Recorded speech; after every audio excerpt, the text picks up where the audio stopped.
Filho, abandona a mãe idosa em terra distante e vende tudo que ela tinha.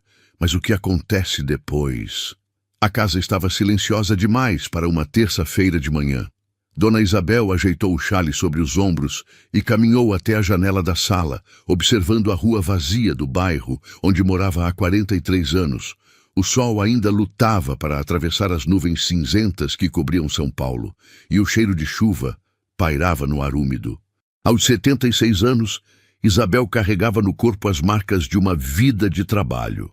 As mãos enrugadas tremiam levemente quando segurava a xícara de café, e os joelhos doíam a cada passo, especialmente nos dias frios como aquele.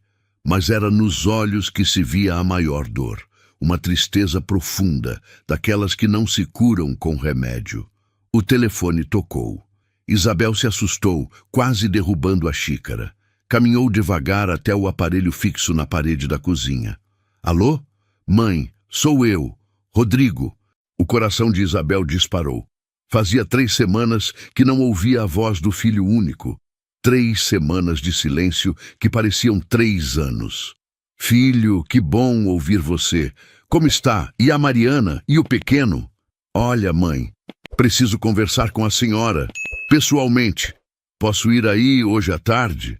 Isabel sentiu um aperto no peito. A voz de Rodrigo estava diferente, fria, distante. Claro, filho. Você sabe que essa casa é sua. Vou fazer aquele bolo de fubá que você gosta. Não precisa se incomodar. É só uma conversa rápida. O telefone desligou antes que Isabel pudesse responder. Ela ficou parada, segurando o aparelho mudo, sentindo o peso de algo que ainda não compreendia. As horas passaram devagar. Isabel arrumou a casa, trocou de roupa, penteou os cabelos brancos. Tentou ler a revista que a vizinha havia emprestado, mas as palavras dançavam na página sem fazer sentido. O relógio da parede marcava cada segundo com uma crueldade metódica. Quando a campainha finalmente tocou, já eram quase 3 da tarde. Isabel abriu a porta e encontrou Rodrigo parado no batente, as mãos nos bolsos da calça social, o rosto tenso. Aos 42 anos, ele tinha a aparência de quem carregava o mundo nas costas. O terno cinza estava amarrotado e havia olheiras profundas sob seus olhos. Entre, filho. Quer um café? Água? Não, mãe. Obrigado. Rodrigo entrou e ficou de pé na sala, olhando ao redor como se visse a casa pela primeira vez. Isabel sentou-se na poltrona floral, aquela onde costumava fazer crochê nas tardes de domingo. O que aconteceu, filho? Você está com cara de preocupado. Rodrigo respirou fundo. Passou a mão pelos cabelos escuros, já começando a exibir fios grisalhos. Mãe, a situação está muito difícil. A empresa onde eu trabalhava faliu. Fui demitido há 2 meses. Isabel levou a mão ao peito. Meu Deus, por que não me contou antes? Eu poderia ajudar, poderia... Poderia o quê, mãe? A senhora vive com uma aposentadoria mínima. Mal dá para a senhora mesma. Sempre dá para dividir, Rodrigo. Família serve para isso. Rodrigo desviou o olhar. Começou a andar pela sala, nervoso. Estou com dívidas. Muitas dívidas. O apartamento onde moramos está prestes a ser retomado pelo banco. Mariana está grávida de novo e a gente não tem como pagar nem o plano de saúde. Mas, filho, vocês não podem ir para o SUS e quanto às dívidas não dá para renegociar. Já tentei tudo, mãe. Tudo. Rodrigo parou de andar e olhou diretamente para Isabel. Apareceu uma oportunidade em Manaus. Uma empresa me ofereceu um cargo bom, salário decente, mas eu preciso ir na semana que vem. Isabel sentiu um alívio momentâneo. Pelo menos o filho tinha encontrado um emprego. Que maravilha, filho. Deus é bom. Sei que é longe, mas você precisa dessa chance. Pode me ligar sempre, e nas férias vocês vêm visitar. Não é tão simples assim, mãe. O tom de voz de Rodrigo fez Isabel gelar. Havia algo errado, muito errado. Como assim? Nós vamos ter que vender tudo para conseguir me estabelecer lá. O dinheiro da rescisão já foi todo para os credores. Não sobrou nada. Eu entendo, filho. É difícil mesmo começar do zero, mas vocês vão conseguir. Rodrigo engoliu seco, olhou para o chão. Mãe, eu preciso vender essa casa. O silêncio que se seguiu foi ensurdecedor. Isabel sentiu como se o chão tivesse desaparecido sob seus pés. Agarrou-se aos braços da poltrona, os dedos brancos de tanta força. O quê? A senhora sabe que a casa está no meu nome. O senhor deixou assim quando faleceu, lembra? Para facilitar a partilha, já que sou filho único. Mas, Rodrigo, essa é a minha casa. Eu moro aqui há mais de 40 anos. Foi aqui que te criei, que cuidei do seu pai quando ele ficou doente. Eu sei, mãe. Eu sei. Mas eu não tenho escolha. Já tenho um comprador interessado. O dinheiro vai resolver todas as minhas dívidas e ainda vai sobrar para eu me estabelecer em Manaus. Isabel levantou-se, as pernas tremendo. E eu? Onde eu vou morar, Rodrigo? Eu pensei nisso. Rodrigo tirou um envelope do bolso interno do paletó. Tem uma prima da Mariana que mora em Patos de Minas. Ela tem um sítio grande lá e concordou em receber a senhora. Vai ser bom, mãe. Ar puro, tranquilidade. Patos de Minas? Isso fica em Minas Gerais? Eu não conheço ninguém lá, Rodrigo. Não conheço a cidade, não conheço essa mulher. A Lucineide é boa gente, ela vai cuidar da senhora. Isabel sentiu as lágrimas queimarem nos olhos. Cuidar? Rodrigo, eu não preciso que ninguém cuide de mim. Eu preciso da minha casa, da minha vida, dos meus vizinhos, da minha rotina. Mãe, por favor, não torna isso mais difícil do que já é. Mais difícil para quem, Rodrigo? Para você? A voz de Isabel saiu mais alta do que ela pretendia. Rodrigo deu um passo para trás. Eu estou fazendo o que posso. A senhora acha que é fácil para mim? Acha que eu quero fazer isso? Então não faça. Vende o que você tem, renegocia as dívidas, mas não me tira da minha casa. Não sobrou nada para vender, mãe, e essa casa vale mais que o apartamento. É a única solução. Isabel caiu de volta na poltrona, soluçando. Rodrigo ficou parado, olhando para ela com uma mistura de culpa e desespero no rosto. Quando? Isabel perguntou entre lágrimas. Quando eu tenho que sair? A venda fecha semana que vem. Na sexta-feira tem um ônibus que sai às 6 da manhã do terminal Tietê. Eu vou levar a senhora. Sexta-feira? Mas isso é daqui a 4 dias. Eu sei que é pouco tempo, mas 4 dias para eu deixar minha vida inteira para trás. Rodrigo se aproximou, mas Isabel levantou a mão, impedindo que ele se aproximasse mais. Vai embora, Rodrigo. Por favor, só vai. Mãe, vai! O grito ecoou pela casa vazia. Rodrigo hesitou por um momento, então virou-se e caminhou até a porta. Antes de sair, olhou para trás uma última vez. Eu vou buscar a senhora na sexta de manhã, às 5. A passagem já está comprada. A porta se fechou. Isabel ficou sozinha na sala, o silêncio agora pesado como chumbo. Olhou ao redor, para as paredes que conhecia cada rachadura, para os móveis que havia escolhido um por um ao longo dos anos, para as fotografias penduradas que contavam a história de sua vida. Lá fora, a chuva começou a cair. Se essa história está mexendo com você, se inscreva no canal e deixe seu like para não perder nenhuma de nossas histórias. E me conte nos comentários de qual cidade você está assistindo. A noite caiu sobre São Paulo, mas Isabel não conseguia dormir. Deitada em sua cama, a mesma onde havia dormido por décadas, ela olhava para o teto, tentando processar o que havia acontecido. As palavras de Rodrigo ecoavam em sua mente como um disco arranhado. Eu preciso vender essa casa. Como tinha chegado a esse ponto? Onde tinha errado como mãe?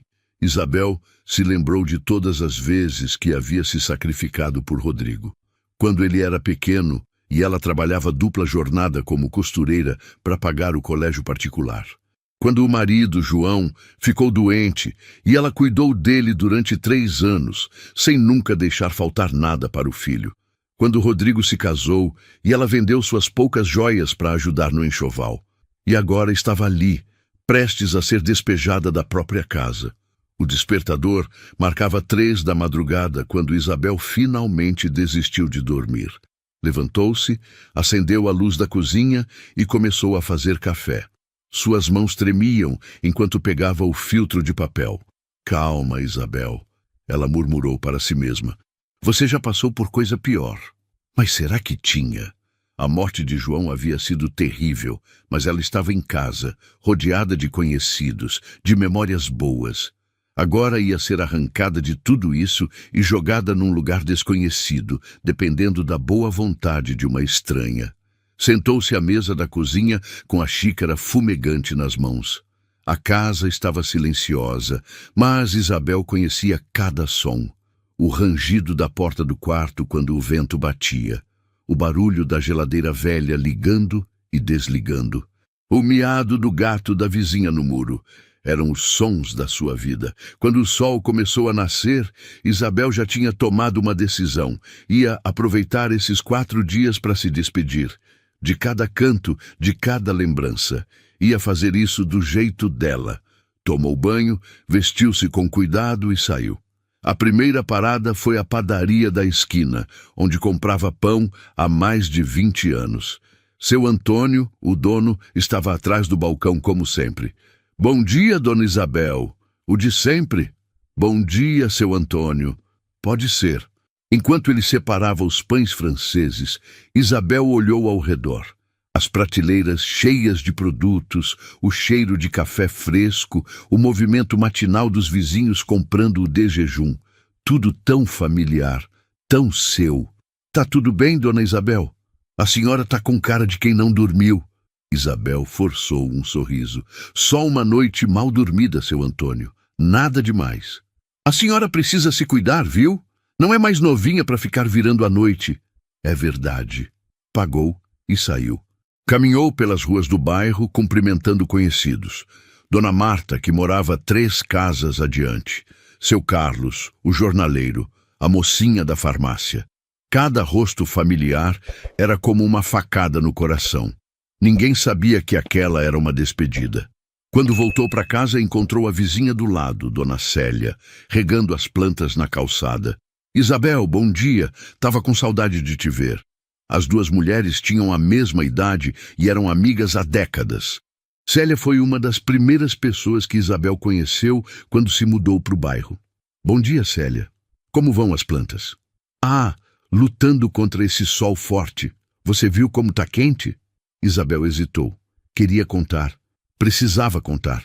Mas as palavras não saíam. Célia, você tem 1 minuto? Claro.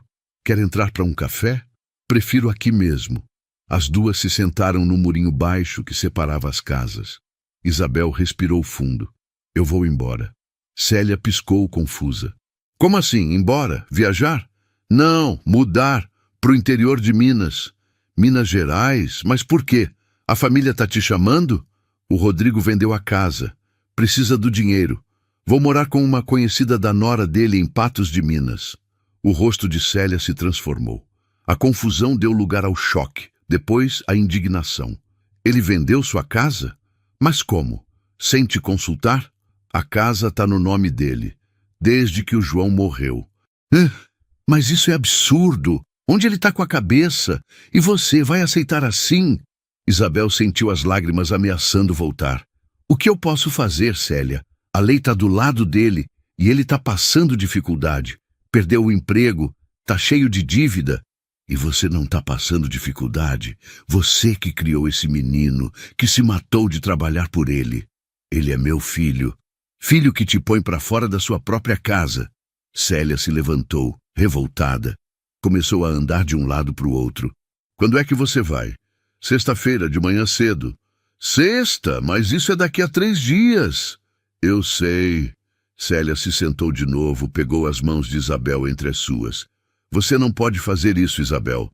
Você não conhece ninguém lá. E se acontecer alguma coisa? E se você passar mal? A mulher que vai me receber disse que tem uma cidade pequena por perto. Deve ter hospital. Deve ter? Isabel, escuta o que você está dizendo. Você está com 76 anos. Você precisa de um lugar seguro, de pessoas conhecidas. Eu não tenho escolha, Célia. As duas ficaram em silêncio. Um carro passou, buzinando para alguém. Um cachorro latiu na distância. A vida seguia normalmente ao redor, indiferente à tragédia pessoal de Isabel. Eu vou sentir tanto a sua falta, Célia disse, a voz embargada. Quem é que vai tomar café comigo nas tardes de sábado? Quem é que vai assistir à novela comigo quando meu marido viaja? Você vai fazer novas amigas.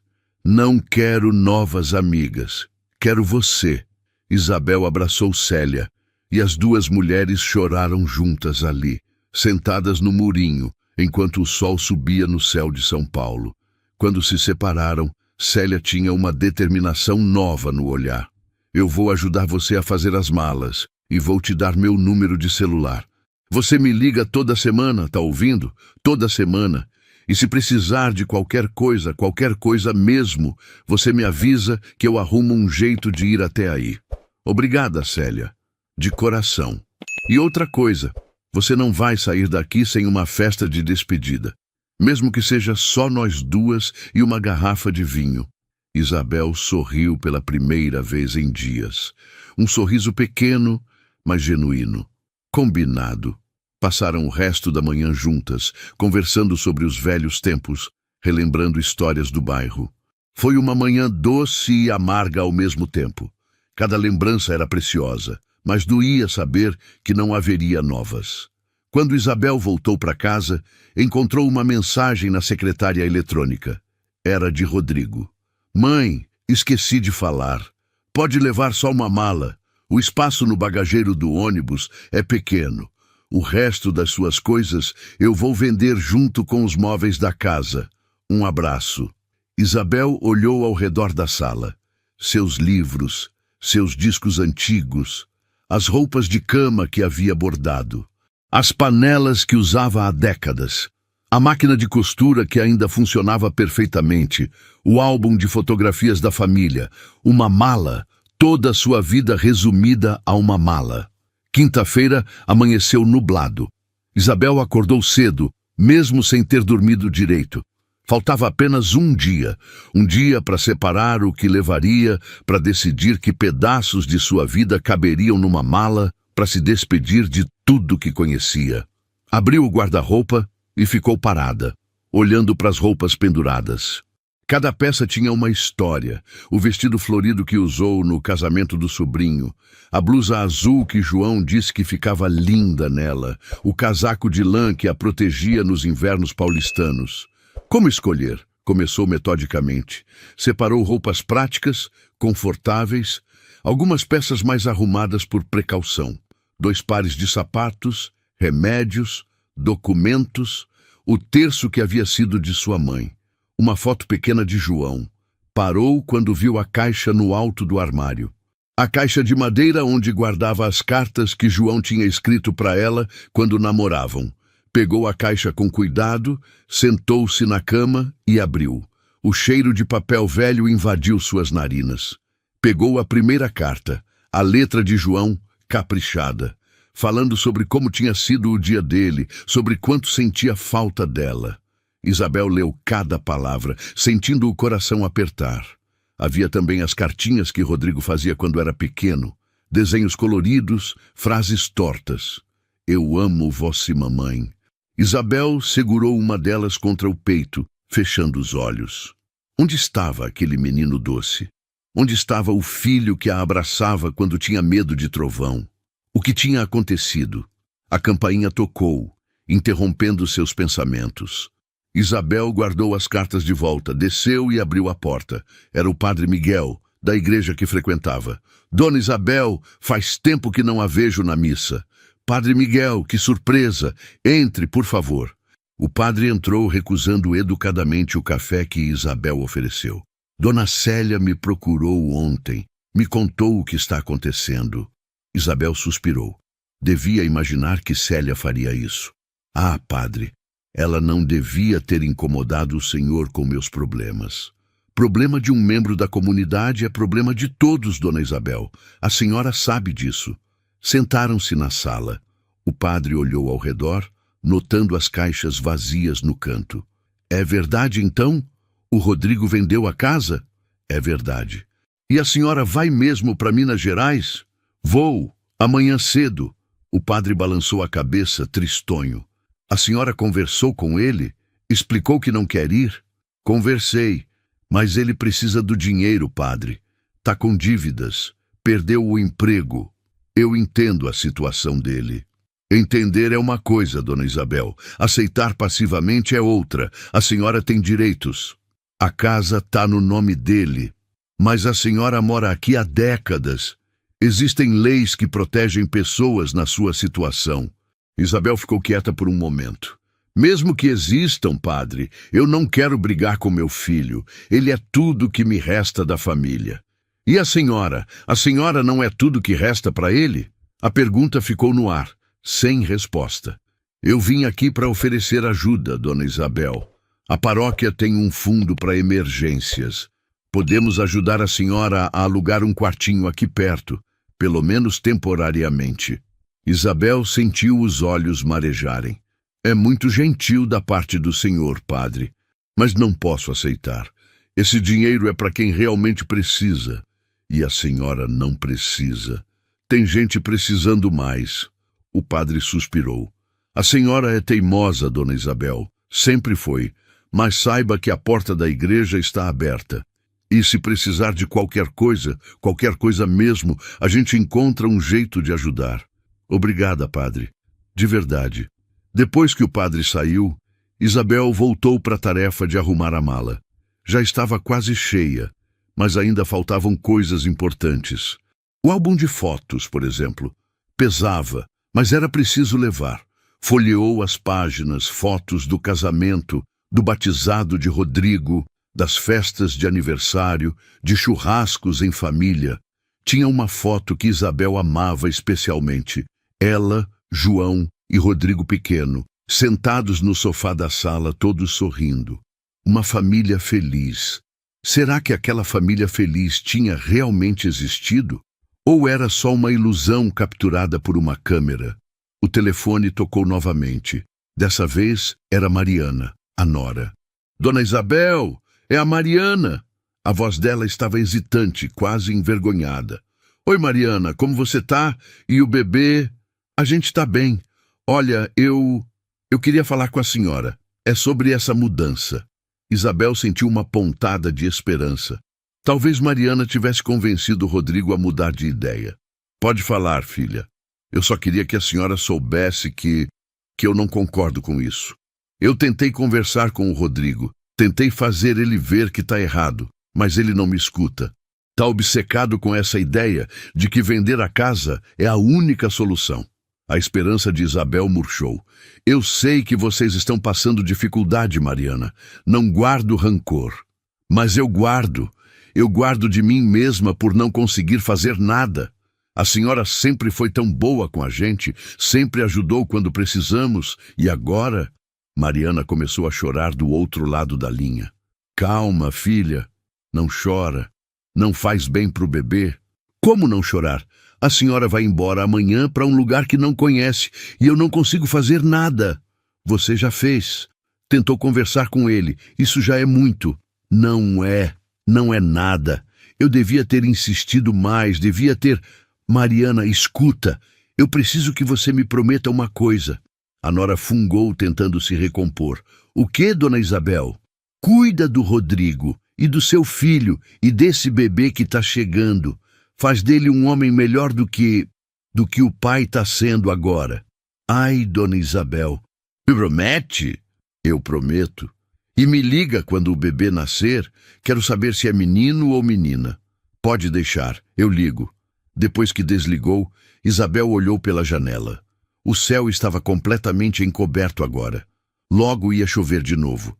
Terminou de arrumar a mala. Fechou o zíper com dificuldade. Estava pesada demais. Ia ter que tirar algumas coisas. Abriu novamente e começou a revisar. Tirou um casaco, 2 blusas, um livro. Cada item retirado era uma pequena derrota. Quando finalmente conseguiu fechar a mala, já estava anoitecendo. Isabel olhou ao redor do quarto. Amanhã de manhã, pela última vez, ia acordar ali. Ia olhar para as mesmas paredes, pisar no mesmo chão, respirar o mesmo ar. e depois ia embora, para sempre. A última noite na casa foi a mais longa da vida de Isabel. Deitada na cama, ela não conseguia parar de pensar. Cada barulho da casa parecia ampliado, o vento batendo na janela, o relógio da sala marcando os minutos, os canos gemendo nas paredes. Às 4 da manhã, desistiu de tentar dormir. Levantou-se, foi até a cozinha e fez café pela última vez naquela cafeteira velha. Sentou-se à mesa e ficou ali, na penumbra, segurando a xícara quente. Pensou em tanta coisa, em como tinha sido feliz ali, em como tinha lutado para conseguir comprar aquela casa anos atrás. João trabalhava numa oficina mecânica e ela costurava para fora. Juntaram dinheiro durante 5 anos até conseguirem dar a entrada. Lembrou do dia em que receberam as chaves. Alegria no rosto de João. A sensação de finalmente ter algo seu, um canto no mundo que ninguém podia tirar.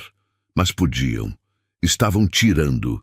Às 5 em ponto, como combinado, a campainha tocou. Isabel respirou fundo, pegou sua mala e abriu a porta.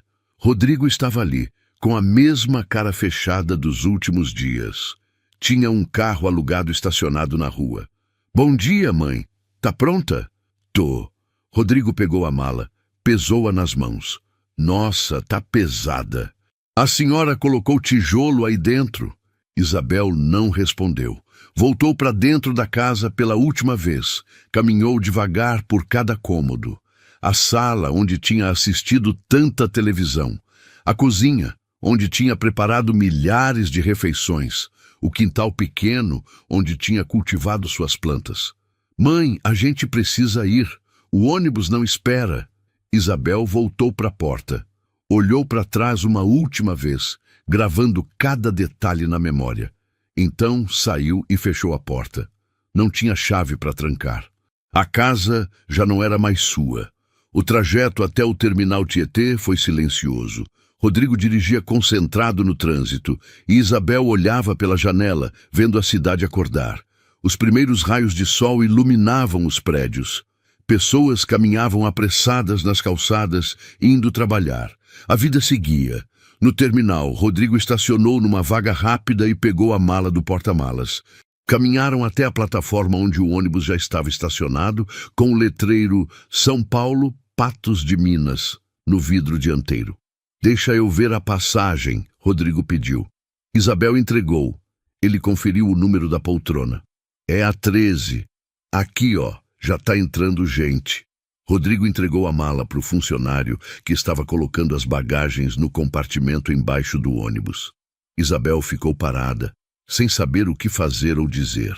"Bom, então é isso", Rodrigo disse, evitando olhar nos olhos da mãe.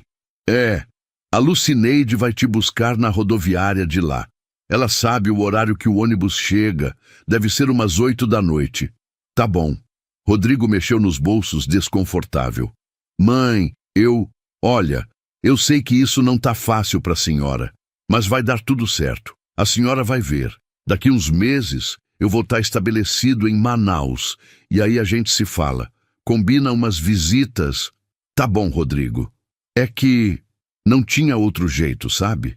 Eu realmente não tinha outro jeito." Isabel olhou para o filho.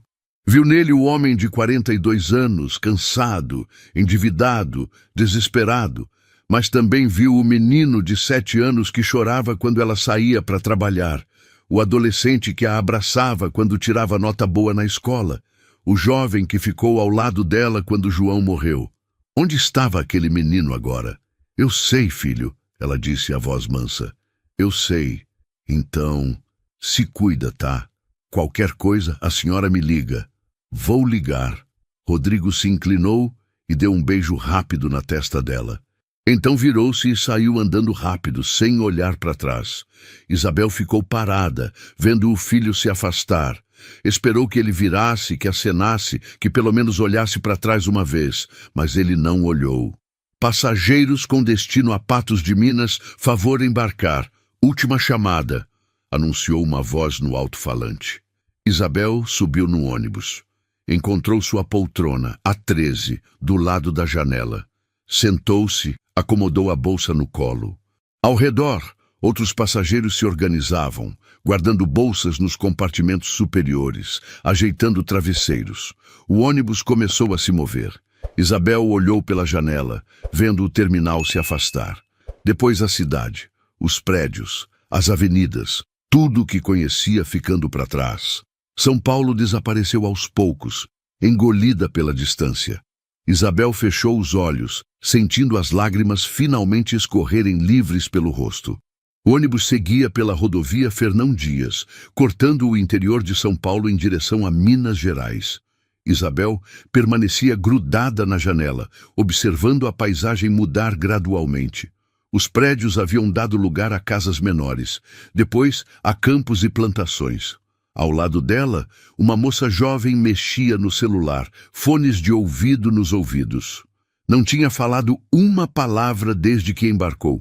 Isabel não se importava, não estava com vontade de conversar mesmo. As horas passavam devagar. O ônibus parava em algumas cidades pelo caminho. Pouso Alegre, Poços de Caldas, passageiros subiam e desciam. Cada parada significava que estava mais longe de casa. Quando o ônibus parou para almoço num restaurante de beira de estrada, Isabel desceu com as pernas doendo. Não estava acostumada a ficar tanto tempo sentada. Entrou no restaurante, pegou um prato no self-service. Arroz, feijão, um pedaço pequeno de frango. Não tinha fome, mas sabia que precisava comer. Sentou-se numa mesa vazia e começou a comer devagar, sem prestar atenção no sabor. Ao redor, famílias conversavam animadas, crianças corriam entre as mesas, caminhoneiros discutiam sobre futebol. Todo mundo tinha para onde ir. Todo mundo tinha um lugar, menos ela. De volta ao ônibus, Isabel tentou dormir, mas o sono não vinha. Ficou olhando a paisagem, tentando não pensar. Mas como não pensar? Como desligar a mente quando tudo que tinha era memórias? Lembrou de quando Rodrigo tinha 5 anos e pegou catapora.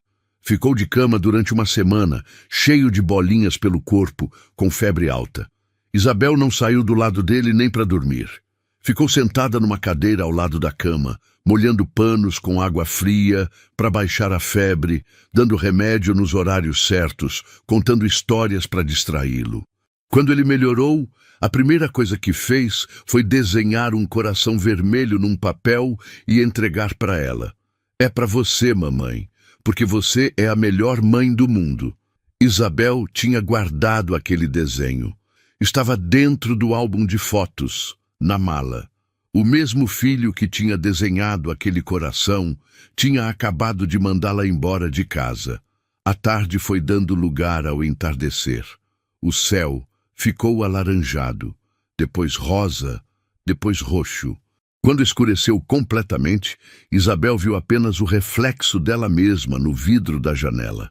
Uma mulher velha, cansada, com olhos tristes. Era isso que tinha se tornado? Às 8h30 da noite, o ônibus finalmente entrou na rodoviária de Patos de Minas. Isabel pegou sua bolsa e desceu, sentindo as pernas fraquejarem. A viagem tinha durado quase 15 horas. A rodoviária era pequena, bem menor que o terminal Tietê. Havia poucas pessoas circulando. Isabel ficou parada, sem saber para onde ir, procurando por uma tal Lucineide que nunca tinha visto. Dona Isabel virou-se e viu uma mulher se aproximando. Era mais jovem do que Isabel esperava, uns 50 anos, com cabelos curtos e escuros, usando calça jeans e blusa simples. Sou eu. Eu sou a Lucineide, prima da Mariana. Seja bem-vinda. A mulher tinha um sorriso no rosto, mas havia algo de cansado nele. Isabel estendeu a mão, mas Lucineide a puxou para um abraço rápido. Vamos pegar sua mala e ir embora? A fazenda é longe, ainda tem quase 1 hora de estrada. Isabel seguiu Lucineide até o guichê de bagagens. Quando pegaram a mala, Lucineide a pegou com facilidade, apesar do peso. Meu Deus, o que tem aqui dentro? Ferro? Só o necessário. Saíram da rodoviária. Lá fora, um ar mais fresco recebia Isabel. Era diferente do ar de São Paulo. Menos poluído, mas também mais vazio de alguma forma. O carro de Lucineide era uma caminhonete velha, com a lataria amassada em alguns lugares. Isabel subiu com dificuldade e logo estavam na estrada. Então, a Mariana me explicou mais ou menos a situação, Lucineide disse enquanto dirigia. Seu filho vendeu a casa e você precisa de um lugar para ficar. É isso. Olha, eu vou ser sincera com a senhora. A fazenda não é nenhum luxo. É bem simples. Eu moro lá sozinha desde que meu marido faleceu há 3 anos. Tenho uns animais, uma horta e faço uns bicos na cidade quando preciso de dinheiro. Eu não sou exigente. A casa tem 2 quartos. Eu uso um e a senhora vai usar o outro. É pequeno, mas tem uma cama e um armário. O banheiro é compartilhado. Isabel apenas assentiu. O que mais podia fazer? A estrada era escura, iluminada apenas pelos faróis do carro. De vez em quando passavam por alguma casa isolada, mas a maior parte do caminho era só escuridão e silêncio. A Mariana vai me mandar um dinheiro todo mês, Lucineide continuou, para ajudar com as despesas, comida, luz, essas coisas. Disse que vai ser uns R$ 300. R$ 300. Era isso que Isabel valia agora, R$ 300 por mês. E a senhora? Lucineide perguntou. Não tem aposentadoria? Tenho, mas é pouca. Bom, a gente se vira com o que tem, né? Sempre foi assim. Finalmente, após o que pareceu uma eternidade, Lucineide virou numa estrada de terra. A caminhonete chacoalhou nos buracos, fazendo Isabel se segurar no painel. Desculpa a estrada, depois de chuva fica pior ainda. Mais alguns minutos e chegaram. A casa era pequena, de alvenaria simples, pintada de branco, mas com a tinta descascando em vários lugares. Tinha uma varanda na frente com 2 cadeiras velhas. Ao redor, apenas escuridão e o som de grilos. Chegamos, Lucineide anunciou, desligando o motor. Isabel desceu do carro e ficou parada, olhando para a casa que seria sua nova moradia. Era tão diferente de tudo que conhecia, tão vazio. Vem, vou mostrar o quarto para a senhora. Lucineide pegou a mala e entrou. Isabel a seguiu. A casa por dentro era simples como prometido. Uma sala pequena com um sofá velho e uma televisão. Uma cozinha com fogão a gás e uma geladeira que fazia barulho. Um corredor estreito com 2 portas. Aqui. Lucineide abriu uma das portas. O quarto era minúsculo. Uma cama de solteiro encostada na parede, um armário de madeira velha, uma janela pequena com cortina desbotada, uma lâmpada nua pendurada no teto. Era isso, era tudo. Sei que não é muito, mas... Tá bom, Isabel interrompeu. Obrigada por me receber. Lucineide colocou a mala no chão. Bom, vou deixar a senhora descansar. Deve estar exausta da viagem. Se precisar de alguma coisa, é só chamar. Meu quarto é ali do lado. Obrigada. Lucineide saiu, fechando a porta. Isabel ficou sozinha no quarto. Sentou-se na cama, que rangeu sob seu peso. Olhou ao redor, tentando processar que aquilo era real, que estava ali, que aquele era seu novo lar. Deitou-se sem tirar a roupa, sem fazer a cama. Ficou olhando para o teto, vendo uma mancha de umidade no canto. E então, finalmente, deixou sair tudo que tinha segurado durante o dia inteiro. Chorou. Chorou como não chorava há anos. Chorou pela casa que perdeu, pela vida que ficou para trás, pelo filho que a abandonou. Chorou até não ter mais lágrimas, até o cansaço finalmente a vencer e o sono chegar. Isabel acordou desorientada. Por um momento, não sabia onde estava. O quarto era diferente, os sons eram diferentes, até o cheiro era diferente. Então, a memória voltou como um murro no estômago. Patos de Minas, a fazenda de Lucineide, sua nova realidade. Levantou-se com o corpo dolorido. A viagem de ônibus tinha cobrado seu preço. Olhou pela pequena janela e viu que já era dia claro. O relógio de pulso marcava 8 da manhã. Abriu a porta devagar e saiu para o corredor. A casa estava silenciosa. Caminhou até a cozinha e encontrou um bilhete sobre a mesa. Fui para a cidade resolver umas coisas. Volto à tarde. Tem pão e café na geladeira. Se vire. Lucineide. Isabel preparou um café simples e sentou-se à mesa. Pela janela da cozinha, podia ver o quintal. Havia algumas galinhas ciscando, uma cerca de madeira caindo aos pedaços, e além, apenas campo aberto e algumas árvores ao longe. Silêncio. Tanto silêncio. Em São Paulo, sempre havia barulho. Carros passando, vizinhos conversando. O som da cidade viva. Aqui, só o vento e os passarinhos. Isabel terminou o café e começou a desempacotar sua mala. Pendurou algumas roupas no armário velho. Colocou seus remédios numa prateleira. Arrumou o álbum de fotos embaixo da cama, junto com a caixinha de cartas. Não queria olhar para elas agora. Doía demais.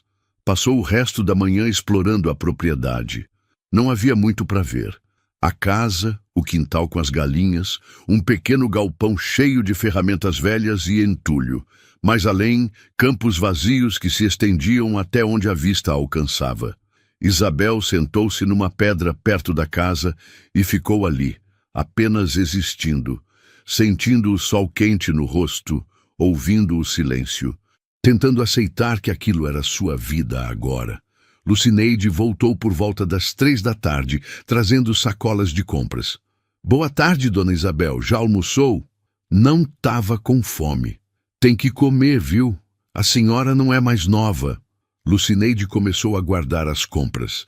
Isabel ficou parada na porta da cozinha, sem saber se devia ajudar ou sair do caminho. Pode sentar, já estou terminando. Isabel sentou-se à mesa. Dona Isabel, eu estava pensando, a senhora tem que ter uma ocupação aqui. Não dá para ficar parada o dia inteiro, faz mal para a cabeça. Eu posso ajudar com a casa, lavar, passar, cozinhar. Não, eu cuido dessas coisas, mas tem a horta, precisa de cuidado diário. Capinar, regar, colher. Se a senhora topar, pode ficar responsável por ela. Isabel assentiu. Pelo menos era algo para fazer. Nos dias seguintes, estabeleceu-se uma rotina. Isabel acordava cedo, tomava café e ia para a horta. Lucineide saía para trabalhar na cidade, fazia limpeza em algumas casas e voltava no fim da tarde. Jantavam juntas, assistiam um pouco de televisão e cada uma ia para o seu quarto. Eram como duas estranhas dividindo o mesmo espaço. Isabel tentou ligar para Rodrigo algumas vezes, mas ele nunca a atendia. Mandava mensagem de texto. Lucineide tinha emprestado um celular velho para ela usar, mas as respostas eram curtas quando vinham. Tô ocupado, mãe. Depois a gente conversa. Ainda me adaptando aqui. Falo com a senhora semana que vem. Tá tudo bem aí? Era como se ela tivesse virado um problema resolvido, arquivado, esquecido. Uma semana virou 2. 2 viraram 1 mês. Isabel cuidava da horta, conversava pouco com Lucineide, passava as noites deitada no quarto pequeno, olhando para o teto. Estava sobrevivendo, mas não estava vivendo. Foi Célia, sua amiga de São Paulo, quem finalmente a tirou da letargia. Ligou num sábado de manhã. Isabel, finalmente consegui falar com você. Estava tão preocupada. Ouvir a voz de Célia fez algo se quebrar dentro de Isabel. Começou a chorar no telefone. Célia, eu não aguento mais aqui. O que aconteceu? Essa mulher está te maltratando? Não é isso. A Lucineide é educada. Mas eu não tenho nada aqui, Célia. Não tenho ninguém. Não conheço a cidade, não faço nada além de cuidar de uma horta. Eu me sinto vazia. Ah, minha amiga, eu sabia que ia ser difícil. E eu tento ligar para o Rodrigo, mas ele mal fala comigo. É como se eu não existisse mais. As duas ficaram em silêncio por um momento. Isabel, escuta. Você não pode ficar assim. Você precisa sair dessa casa, conhecer gente, fazer alguma coisa. Fazer o quê? Eu não conheço ninguém aqui. Tem igreja na cidade? Deve ter. Então vai. Domingo, você pede para essa Lucineide te levar na cidade e vai para a igreja. Conhece gente, conversa, se envolve. Você sempre foi boa nisso. Não sei se tenho energia para isso, Célia. Você tem. Eu te conheço há 40 anos, Isabel. Você é forte, mais forte do que está se achando agora. Não deixa esse lugar te engolir. Não dá esse gostinho pro Rodrigo. As palavras de Célia acenderam algo em Isabel. Uma raivinha pequena, mas presente. Célia estava certa. Ela não podia simplesmente definhar ali. Não ia dar essa satisfação. Você tem razão. Vou tentar. Isso! E me liga toda semana, tá ouvindo? Quero saber de tudo. Quando desligou, Isabel se sentiu um pouco melhor. Ainda estava longe, ainda estava sozinha. Mas talvez houvesse um caminho. Procurou Lucineide, que estava na sala remendando uma calça. Lucineide, tem como você me levar na cidade amanhã? Queria ir na missa. Lucineide olhou para ela, surpresa. Claro, a missa é às 9. A gente sai daqui às 8. Obrigada. No domingo, Isabel se arrumou com cuidado. Colocou um vestido simples, mas bonito, penteou os cabelos, passou um batom claro. Quando se olhou no espelho pequeno do quarto, viu uma mulher diferente. Ainda triste, ainda cansada, mas com um pouco de dignidade de volta. A igreja em Patos de Minas era pequena, mas cheia. Isabel sentou-se num banco no fundo e observou as pessoas ao redor. Famílias, casais, idosos, gente comum vivendo vidas comuns. Durante a missa, o padre falou sobre recomeços, sobre como Deus sempre oferece novas chances, sobre não desistir, mesmo quando tudo parece perdido. Isabel ouviu cada palavra como se fossem dirigidas diretamente a ela. No final da missa, quando as pessoas começaram a sair, uma senhora se aproximou. Você é nova por aqui, né? Nunca te vi antes. Sou. Cheguei há 1 mês. Bem-vinda. Eu sou a Terezinha. Moro aqui há 60 anos. A senhora tinha um sorriso caloroso, olhos gentis. Você mora onde? Na fazenda da Lucineide, uns quilômetros fora da cidade. Ah, conheço a Lucineide. Boa moça. E você é parente dela? Não, sou. Estou morando com ela temporariamente. Terezinha percebeu que havia uma história ali, mas não insistiu. Bom, se precisar de qualquer coisa, me procura. Sempre estou por aqui. E tem um grupo de senhoras que se reúne toda terça à tarde para fazer artesanato. Se quiser participar, é só aparecer. A gente se encontra na sala dos fundos da igreja. Obrigada. Vou pensar. Quando saiu da igreja, Isabel se sentia diferente. Não curada, não feliz, mas talvez com um pouco de esperança. Era um começo. Na terça-feira seguinte, Isabel pediu carona para Lucineide até a cidade. Disse que queria conhecer melhor o lugar, caminhar um pouco. Lucineide achou estranho, mas não questionou. Isabel desceu perto da Praça Central e começou a andar. Patos de Minas era uma cidade pequena, bem diferente de São Paulo. As ruas eram mais calmas, as pessoas caminhavam devagar, havia árvores nas calçadas. Tudo tinha um ritmo mais lento. Passou pela padaria, pela farmácia, pelo mercadinho. Foi até a praça e sentou-se num banco, observando o movimento. Crianças brincavam no parquinho. Idosos conversavam em grupos. Uma normalidade pacata que Isabel não sabia se a confortava ou a entristecia. Às 2 da tarde, caminhou até a igreja. Encontrou a sala dos fundos que Terezinha havia mencionado. Respirou fundo e abriu a porta. Havia 6 mulheres sentadas ao redor de uma mesa grande, todas entre 60 e 80 anos. Estavam fazendo crochê, tricô, bordado. Quando Isabel entrou, todas olharam. Olá, Isabel disse tímida. A Terezinha me convidou. Ah, você veio. Terezinha se levantou, sorridente. Meninas, essa é... Desculpa, não peguei seu nome. Isabel. Essa é a Isabel. Ela está morando na fazenda da Lucineide. As mulheres começaram a se apresentar. Tinha a Josefa, uma senhora gorda com risada alta. A Madalena, magra e séria. A Dirce, que tinha cabelos completamente brancos. A Neuza, que usava óculos grossos. E a Carmen, a mais jovem do grupo, uns 60 e poucos. Senta aqui, Isabel. Terezinha indicou uma cadeira vazia. Você sabe fazer crochê? Tricô? Sei fazer crochê. Faz tempo que não faço, mas... Então tá ótimo.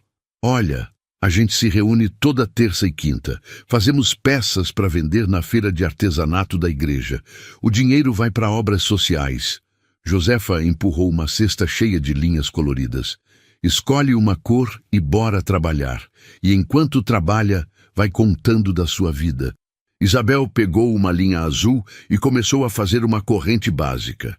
Os movimentos voltaram naturalmente, como andar de bicicleta. E enquanto trabalhava, as mulheres conversavam, riam, trocavam fofocas da cidade. Aos poucos, Isabel foi se soltando. Contou que era de São Paulo, que tinha perdido o marido, que tinha um filho. Não contou toda a história. Isso ainda doía demais, mas contou o suficiente. E as mulheres, com a sabedoria de quem já viveu muito, não pressionaram. Aceitaram Isabel como ela se apresentou. Quando o encontro terminou, às 5 da tarde, Isabel se sentiu melhor. Não era felicidade, mas era algo próximo de pertencimento. Volta quinta, viu? Terezinha disse na despedida. A gente adorou te conhecer. Eu volto, prometo. Isabel começou a frequentar o grupo 2 vezes por semana. Enquanto suas mãos criavam toalhinhas, guardanapos, tapetes, sua mente começava a se acalmar. As conversas com as mulheres, sobre filhos difíceis, maridos falecidos, dores no corpo, alegrias pequenas, a faziam se sentir menos sozinha. Descobriu que Josefa também tinha sido abandonada pela família. Os filhos tinham se mudado para o sul e mal ligavam. Que Madalena tinha perdido tudo num golpe e tinha recomeçado do 0 aos 70 anos. Que Dirce tinha enterrado 3 maridos e continuava firme. Cada uma tinha sua história de dor. E cada uma tinha encontrado um jeito de continuar. Um dia, quase 2 meses depois de ter chegado em Patos de Minas, Isabel recebeu uma ligação de Rodrigo. Mãe, como a senhora tá? A voz dele soava diferente, menos tensa, quase feliz. Tô bem, filho. E você? Ótimo. O trabalho tá indo muito bem. Já consegui pagar metade das dívidas. E a Mariana ganhou o bebê. É uma menina. A gente chamou de Laura. Isabel sentiu o coração apertar. Que lindo, filho. Meus parabéns. Pois é, a gente tá muito feliz. Aí conseguimos alugar um apartamento legal aqui. Tem 2 quartos, sala, cozinha. É pequenininho, mas é nosso. Que bom.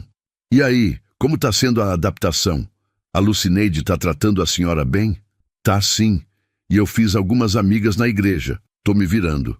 Ah, que ótimo! Falei pra senhora que ia dar tudo certo. Isabel ficou quieta. Queria gritar. Queria perguntar se ele tinha noção do que tinha feito com ela. Se sabia o quanto ela tinha sofrido. O quanto ainda sofria. Mas não disse nada disso. Rodrigo, quando vocês vão vir visitar? Silêncio do outro lado. Ah, mãe, sabe como é, né? Agora, com a bebê recém-nascida, fica difícil viajar. Mas quem sabe no ano que vem a gente dá um jeito. No ano que vem.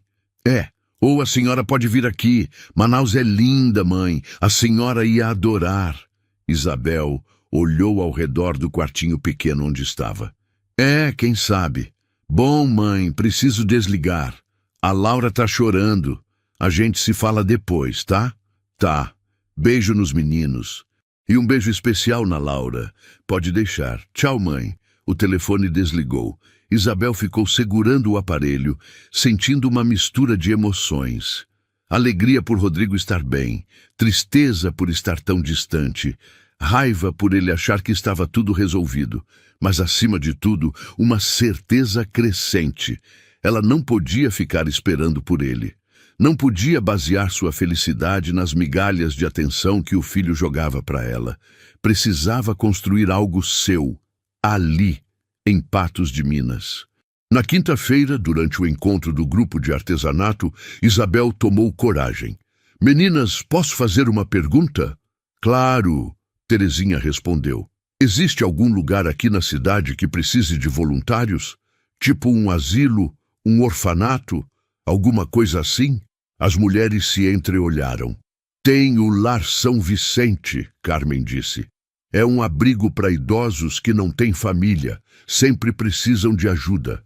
Você está pensando em trabalhar lá? Josefa perguntou. Tô pensando em fazer alguma coisa útil. Me sentir necessária, sabe? Terezinha sorriu. Você tem o coração bom, Isabel. Vou te passar o contato da irmã Lourdes, que administra o lar. Você vai gostar dela. Isabel anotou o telefone. No dia seguinte, ligou. A irmã Lourdes tinha uma voz firme, mas gentil. Voluntários são sempre bem-vindos, dona Isabel. Quando pode começar? Amanhã? Perfeito. Nos vemos às 9 da manhã.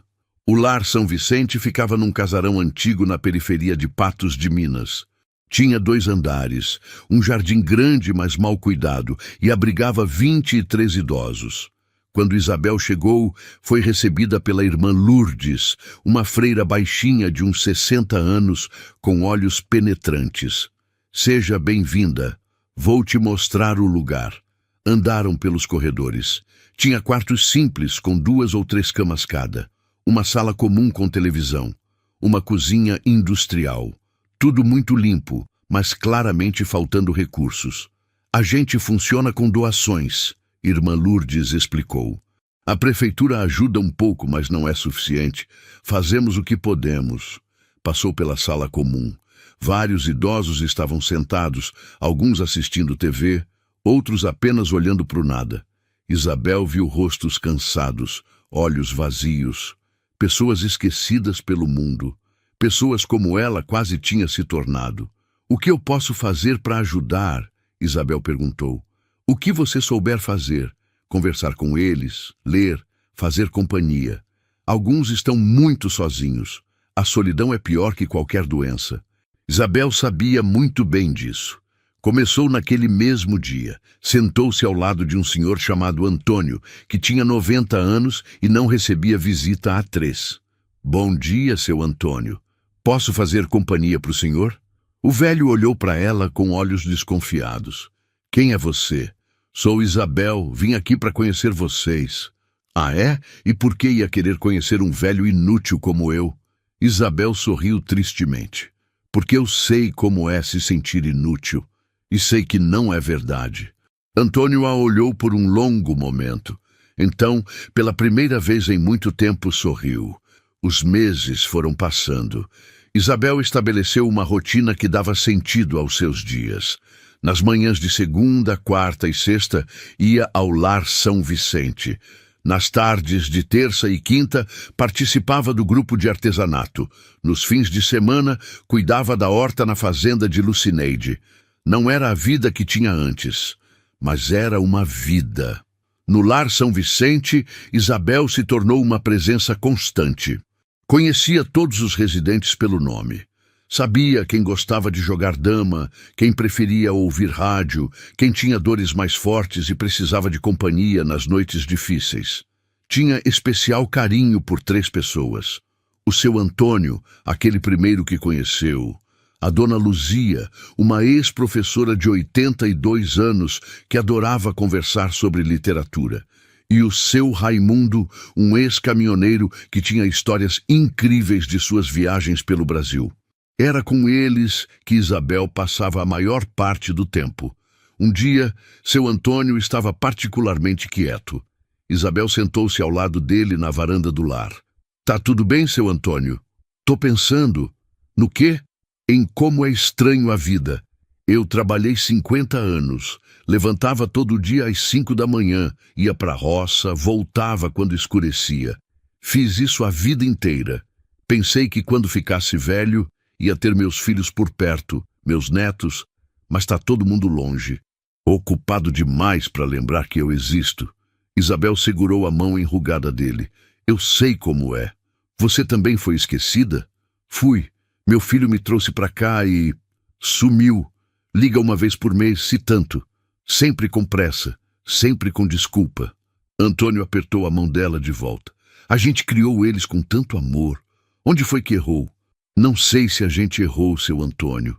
Acho que a vida só leva as pessoas para longe. E alguns escolhem não voltar. Você não sente raiva? Isabel pensou na pergunta. Sentia? No começo sentia tanta raiva que mal conseguia respirar.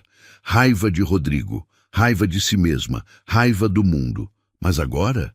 Às vezes sinto, mas a raiva cansa demais. Prefiro tentar ser feliz com o que tenho agora. E você é feliz? Isabel olhou ao redor. Via o jardim do lar, onde alguns idosos caminhavam devagar. Ouvia o riso de Dona Luzia vindo de dentro da casa. Sentia o sol quente do meio-dia no rosto. Não como era antes. Mas estou aprendendo um tipo diferente de felicidade. Uma felicidade mais quieta. Antônio assentiu, pensativo. Sabe o que eu mais gosto em você, Isabel? O quê? Você não finge. Não vem com um discursinho de que tudo vai ficar bem, que Deus tem um plano, essas coisas. Você é honesta, diz que dói, e isso é bom, porque dói mesmo. Dói, Isabel concordou. Mas a gente continua, né? Continua. Naquela noite, quando Isabel voltou para a fazenda, encontrou Lucineide na cozinha mexendo numa panela. Isabel, senta aí. Preciso conversar com você. O tom sério fez Isabel ficar alerta. Aconteceu alguma coisa? Não, nada ruim. Mas eu recebi uma ligação da Mariana hoje. Ah, é? Ela tá bem? Tá. Mas ela disse que não vai poder continuar mandando os R$ 300 todo mês. Parece que tiveram uns gastos extras com a bebê e o Rodrigo ainda tá pagando as dívidas. Isabel sentiu o estômago afundar. Eu entendo. Olha, eu não vou te botar para fora. Você pode continuar morando aqui. Mas ia ser bom se você pudesse ajudar de alguma forma. Nem que seja com 50, R$ 100. Minha aposentadoria é só um salário mínimo, Lucineide. Mal dá para mim. Eu sei, mas se você conseguisse arrumar algum bico na cidade, qualquer coisa, ia ajudar. Isabel assentiu, sentindo o peso da preocupação voltar. Tinha achado que pelo menos a moradia estava garantida. Mas não, nada estava garantido. Vou ver o que consigo. Nos dias seguintes, Isabel começou a procurar trabalho. Mas quem ia contratar uma mulher de 76 anos? Tentou em algumas casas, oferecendo serviços de limpeza. A resposta era sempre a mesma. A senhora não vai aguentar, é muito pesado. Tentou na padaria, no mercadinho. Nada. Estava começando a se desesperar quando Terezinha, do grupo de artesanato, teve uma ideia. Isabel, por que você não vende as peças que faz? Seu crochê é lindo. Vender onde? Tem a feira de sábado na praça. Você pode alugar uma barraquinha. É barato, tipo R$ 50 por mês. Mas será que alguém compraria? Com certeza. Esses tapetes que você faz são lindos. E as toalhinhas também. Vai por mim. Isabel decidiu tentar. Gastou suas economias para comprar linhas e passou as próximas 2 semanas fazendo peças. Tapetes pequenos, toalhinhas de mesa, guardanapos, susplates. No primeiro sábado na feira, montou sua barraquinha com as mãos tremendo de nervosismo. Arrumou as peças com cuidado, colocou plaquinhas com os preços que Terezinha tinha sugerido e esperou. A primeira hora passou sem nenhuma venda. Isabel começou a achar que tinha sido uma ideia estúpida. Estava prestes a desistir quando uma senhora se aproximou. Quanto é esse tapete? R$ 30. Posso levar 2? E uma toalhinha também? Isabel mal conseguia acreditar. Pode? Claro que pode. No final do dia, tinha vendido quase metade das peças. Contou o dinheiro, R$ 220. Mais do que esperava. Voltou para a fazenda com um sorriso no rosto. Lucineide, consegui. Contou sobre a feira, mostrou o dinheiro. Lucineide sorriu, genuinamente feliz por ela. Que ótimo, Isabel. Viu como você dá conta? Isabel foi para o quarto e contou o dinheiro de novo, só para ter certeza que era real. Era. Tinha conseguido sozinha, sem depender de Rodrigo, sem depender de ninguém. Era um sentimento bom. Começou a fazer peças toda noite. Acordava cedo, ia para o lar, voltava e passava as tardes e noites fazendo crochê. Seus dedos doíam, mas não importava. Cada peça pronta era uma vitória. Os sábados na feira se tornaram seu dia favorito. Não só pelas vendas, mas pelas conversas. Conhecia gente nova toda semana. senhoras que vinham comprar e ficavam conversando, mães que compravam para presentear, até alguns homens que compravam para a esposa. Um sábado, quase 4 meses depois de ter começado na feira, uma mulher elegante parou na barraquinha. Você que faz tudo isso? Faço sim, senhora. São lindas. Você aceita a encomenda? Aceito. Preciso de 20 jogos americanos para um jantar que vou dar mês que vem. Consegue fazer? 20 jogos americanos. Isso daria quase R$ 600. Consigo. Que cores a senhora prefere? Fecharam o negócio. A mulher, que se apresentou como Beatriz, deu entrada de metade do valor e prometeu voltar dali a 3 semanas para buscar. Isabel trabalhou todas as noites. Fazia os jogos americanos com um capricho especial, querendo que ficassem perfeitos. Quando terminou, fotografou e mandou para Beatriz pelo WhatsApp. A resposta veio minutos depois. Ficaram maravilhosos. Já estou mostrando para minhas amigas. Acho que você vai ter mais encomendas. E teve. Beatriz indicou Isabel para várias conhecidas. De repente, Isabel tinha mais trabalho do que conseguia dar conta. Precisou recrutar ajuda. Convidou algumas senhoras do Lar São Vicente que ainda tinham habilidade manual. Dona Luzia aceitou na hora. Vai ser bom ter o que fazer, e o dinheiro sempre ajuda. Formaram um pequeno grupo. Isabel comprava as linhas, distribuía o trabalho e dividia os lucros. Não era muito, mas era o suficiente para todo mundo ter um dinheirinho extra. E, mais importante, dava propósito. Aquelas senhoras esquecidas agora tinham algo para fazer. Tinham valor. Assim como Isabel. 6 meses depois de ter chegado em Patos de Minas, Isabel estava conseguindo não só pagar sua parte para Lucineide, mas também guardar um pouco. Não muito, mas o suficiente para se sentir segura. Rodrigo ligava cada vez menos. Às vezes passava 2 meses sem dar notícias. Isabel tinha parado de cobrar. Tinha sua vida agora. Não precisava mais esperar pelas migalhas de atenção do filho. Numa noite, deitada em seu quarto, Isabel pegou o álbum de fotos embaixo da cama. Fazia meses que não olhava. Abriu com cuidado. As fotos antigas ainda doíam, mas era uma dor diferente agora. Menos aguda, mais melancólica. Olhou para a foto da família. Ela, João, Rodrigo pequeno, e sorriu tristemente. "Eu tô bem, João", murmurou. "Não foi do jeito que a gente planejou, mas eu tô bem." Fechou o álbum e o guardou de volta. Amanhã teria que acordar cedo. Tinha prometido levar pão doce para o seu Antônio. Ele adorava. E depois tinha o grupo de artesanato e as encomendas para terminar. E no sábado, a feira. Tinha uma vida. Pequena, quieta, mas sua. O inverno chegou em Patos de Minas trazendo manhãs frias e noites geladas.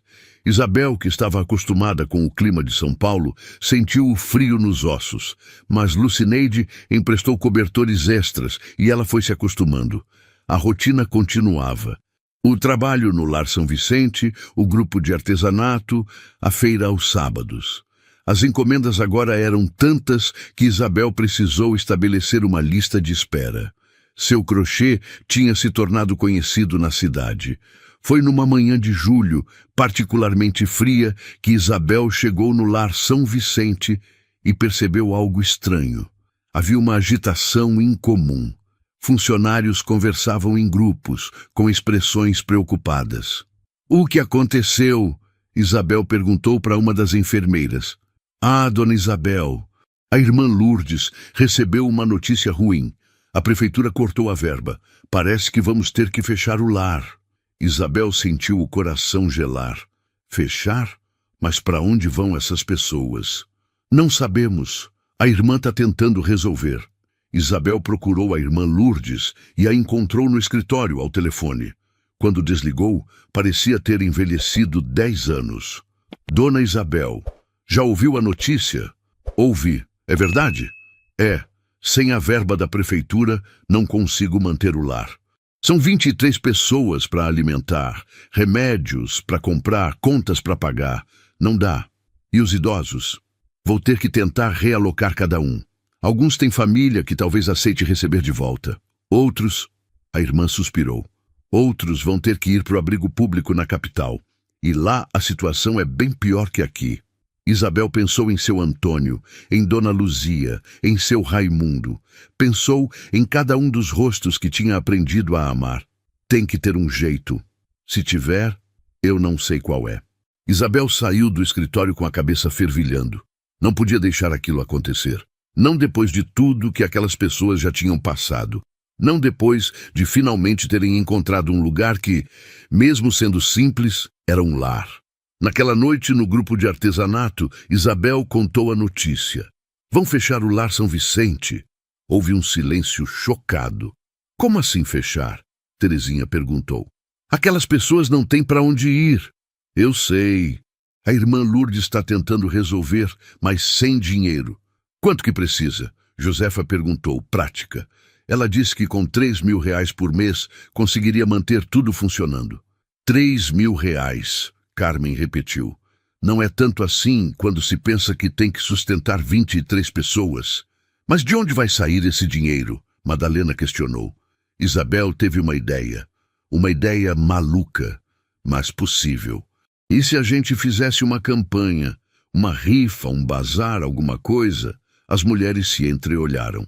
Pode dar certo, Terezinha disse devagar, mas ia precisar de muita organização.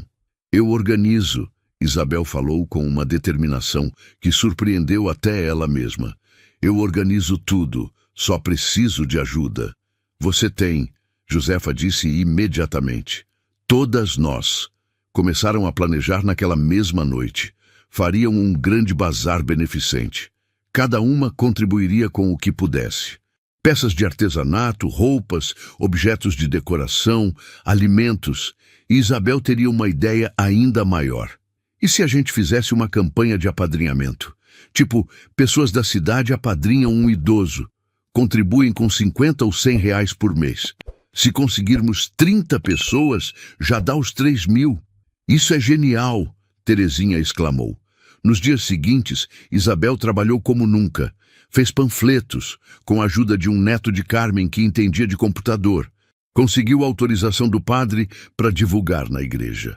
Convenceu comerciantes locais a colocar cartazes nas vitrines. O bazar foi marcado para dali a 3 semanas. Isabel passou esse tempo mobilizando a cidade inteira. Falava com todo mundo que encontrava. Contava a história do Lar São Vicente. Explicava a situação. E as pessoas responderam. Dona Beatriz, aquela cliente que tinha feito a primeira grande encomenda, doou 500 reais. Outros comerciantes contribuíram com valores menores, mas que somados faziam diferença. O grupo de artesanato trabalhou dobrado, fazendo peças para vender no bazar. Até Lucineide se envolveu, fazendo doces caseiros para vender. No dia do bazar, a praça estava cheia. Isabel mal acreditava. Tinha gente de toda a cidade, famílias, jovens, idosos, todos querendo ajudar. Venderam tudo, absolutamente tudo, e ainda tinham doações em dinheiro chegando. No final do dia, quando contaram, tinham arrecadado quase 8.000 reais. Isabel chorou de emoção. Mas o mais importante veio depois. 37 pessoas se inscreveram como padrinhos.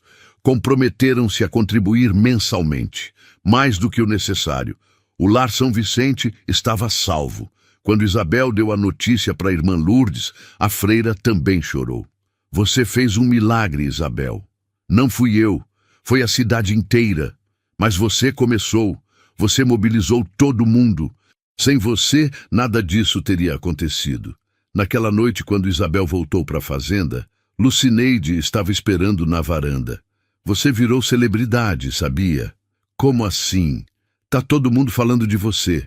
A Isabel que salvou o lar, a Isabel do crochê, a Isabel que mobilizou a cidade. Isabel riu, constrangida. Eu só fiz o que precisava ser feito. Você fez muito mais que isso, Isabel. Você mostrou para essa cidade que a gente não pode deixar as pessoas para trás. Que idoso importa. Que todo mundo merece dignidade. Isabel sentou-se na cadeira da varanda, sentindo o cansaço do dia. Sabe o que é engraçado, Lucineide? O quê? Quando eu cheguei aqui, me sentia completamente inútil. Achava que minha vida tinha acabado, que eu era só um estorvo. E agora? Agora eu sei que ainda posso fazer diferença, que ainda tenho valor. Lucineide sorriu. Você sempre teve, Isabel. Só precisava redescobrir. Dentro de casa, o telefone tocou. Lucineide entrou para atender. Voltou minutos depois. É o Rodrigo. Quer falar com você. Isabel hesitou. Fazia quase 3 meses que não falava com o filho, mas levantou-se e foi atender. Alô? Mãe, vi nas redes sociais. Um amigo mandou um link de uma reportagem sobre você. Você salvou um asilo? Não foi bem assim. Tá dizendo aqui que você organizou uma campanha e arrecadou um monte de dinheiro? Mãe, que orgulho! Isabel ficou quieta. Rodrigo nunca tinha dito que tinha orgulho dela. Foi um trabalho em equipe. Mas você que liderou. Caramba, mãe, você tá famosa. Não é nada demais, Rodrigo. É sim. Olha, eu tava pensando, que tal eu e a Mariana irmos aí nas férias? Em dezembro. Queria que você conhecesse a Laura. Ela já tá grandinha. Isabel sentiu algo se apertar no peito. Parte dela queria dizer sim imediatamente. Parte dela queria gritar que era tarde demais, que ele tinha perdido o direito de aparecer assim do nada. Vou pensar, Rodrigo. Pensar? Mas mãe, tenho que ir. Boa noite. Desligou antes que ele pudesse responder. Voltou para a varanda. Sentou-se de novo na cadeira, olhando para o céu estrelado de Patos de Minas. Tá tudo bem? Lucineide perguntou. Tá, é que é complicado. Família sempre é. Isabel respirou fundo.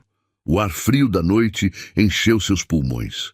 Rodrigo queria vir visitar, mas era porque finalmente se lembrou dela ou porque ela tinha virado uma pequena celebridade local. Não sabia a resposta, e talvez não importasse. O que importava é que ela tinha construído algo ali. Tinha amigos, tinha propósito, tinha uma vida que era dela, e ninguém, nem mesmo Rodrigo, ia tirar isso dela. Os meses foram passando e Isabel se tornou uma figura conhecida em Patos de Minas. Não era só a senhora do crochê ou a que salvou o lar. Era a Isabel, alguém que as pessoas cumprimentavam na rua, que era convidada para festas de aniversário, que tinha sua opinião valorizada. O programa de apadrinhamento do Lar São Vicente cresceu. Agora tinham 50 padrinhos, o que permitiu não só manter o lar funcionando, mas fazer algumas melhorias. Pintaram as paredes, compraram camas novas, reformaram o jardim. Isabel continuava indo lá 3 vezes por semana. Seu Antônio tinha se tornado um grande amigo. Jogavam dama juntos, conversavam sobre a vida, reclamavam das dores da velhice. Um dia, Antônio estava mais quieto que o normal. Tá tudo bem? Isabel perguntou. Tô pensando que você salvou minha vida, Isabel. Não exagera, seu Antônio. Não tô exagerando. Quando você chegou aqui, eu estava só esperando morrer. Não tinha nada para fazer, ninguém com quem conversar. Cada dia era igual ao outro. Mas você mudou isso, trouxe vida para esse lugar. Isabel sentiu os olhos marejarem. Você também mudou minha vida, seu Antônio. Quando cheguei em Patos de Minas, eu estava destruída. Achava que não valia mais nada. Mas conhecer vocês, ter um propósito, isso me salvou também. Antônio segurou a mão dela. A gente se salvou um ao outro então. Acho que sim. Naquela semana, Isabel recebeu uma ligação inesperada. Era de um jornal de Belo Horizonte. Queriam fazer uma reportagem sobre o trabalho dela. Dona Isabel, sua história é inspiradora. Uma senhora que foi abandonada pela família e, em vez de se entregar, decidiu fazer diferença na vida de outros idosos. Isso merece ser contado. Isabel hesitou. Não gostava de aparecer. Mas se pudesse inspirar outras pessoas, outras cidades, a cuidarem melhor de seus idosos. Tá bom, eu aceito. A reportagem foi publicada 2 semanas depois. Tinha fotos de Isabel no Lar São Vicente, dela fazendo crochê, da feira na praça. A matéria contava sua história. como tinha sido trazida para Patos de Minas, como tinha começado do zero, como tinha mobilizado a cidade. A repercussão foi imediata. O telefone do lar não parava de tocar. Gente querendo fazer doações, querendo se voluntariar, querendo replicar o projeto em outras cidades. Isabel estava na feira numa manhã de sábado, quando uma mulher se aproximou. Era elegante na casa dos 50, com um ar de autoridade. Dona Isabel. Sim? Meu nome é Sandra. Sou assistente social da prefeitura. Queria conversar com a senhora sobre um projeto. Sentaram-se num banco da praça. Sandra explicou. Vimos a reportagem e nos deu uma ideia. Gostaríamos de criar um programa municipal de valorização do idoso. Oficinas, grupos de convivência, apoio a lares como o São Vicente, e queríamos que a senhora coordenasse. Isabel piscou sem acreditar. Eu? Mas eu não tenho formação nisso. A senhora tem algo melhor. Tem experiência, tem empatia, tem a confiança da comunidade e mostrou que sabe mobilizar pessoas e recursos. Mas seria um trabalho formal?